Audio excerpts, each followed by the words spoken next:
बलराम महाभारत के युद्ध में क्यों शामिल नहीं हुए थे?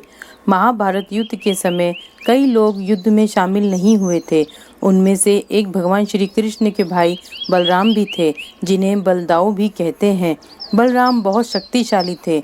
उन्होंने कई युद्ध लड़े थे, लेकिन उनके महाभारत के युद्ध में शामिल नहीं होने के कई कारण थे।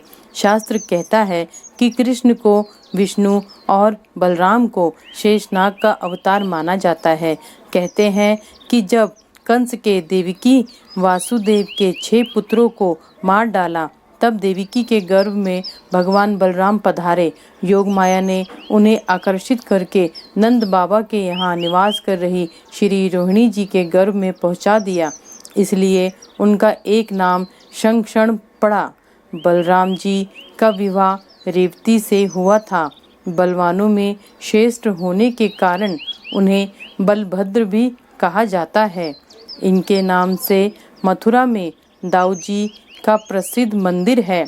जगन्नाथ की रथ यात्रा में इनका भी एक रथ होता है। यह गदा धारण करते हैं। मौसूल युद्ध में यदुवंश के संहार के बाद बलराम ने समुद्र तट पर आसन लगाकर देह त्याग दी थी। महाभारत के युद्ध में क्यों नहीं शामिल हुए बलराम? भगवान कृष्ण के बड़े भाई बलराम ने श्री कृष्ण को कई बार समझाया कि हमें युद्ध में शामिल नहीं होना चाहिए, क्योंकि दुर्योधन और अर्जुन दोनों ही हमारे मित्र हैं। ऐसे धर्म संकट के समय दोनों का ही पक्ष ना लेना उचित होगा। लेकिन कृष्ण को किसी भी प्रकार की कोई दुविधा नहीं थी। उन्होंने इस समस्या का भी हल निकाल लिया था।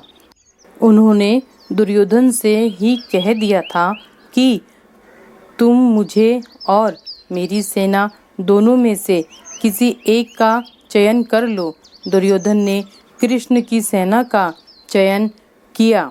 महाभारत में वर्णित है कि जिस समय युद्ध की तैयारियां हो रही थी और उधर एक दिन भगवान श्री कृष्ण के बड़े भाई बलराम पांडवों की छावनी में अचानक पहुँचे।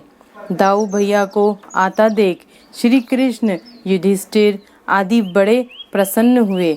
सभी ने उनका आदर किया। सभी को अभिवादन कर बलराम धर्मराज के पास बैठ गए।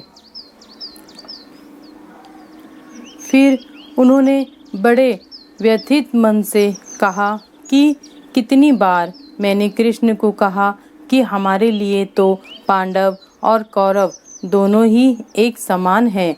दोनों को मूर्खता करने की सूझी है। इसमें हमें बीच में पड़ने की आवश्यकता नहीं। पर कृष्ण ने मेरी एक न मानी। कृष्ण को अर्जुन के प्रति स्नेह इतना ज़्यादा है कि वह कौरवों के विपक्ष में है। अब जिस तरफ कृष्ण हो उसके विपक्ष में कैसे जाऊं? भीम और दुर्योधन दोनों ने ही मुझसे गदा सीखी है। दोनों ही मेरे शिष्य हैं। दोनों पर मेरा एक जैसा स्नेह है। इन दोनों को कुरुवंशियों को आपस में लड़ते देखकर मुझे अच्छा नहीं लगेगा।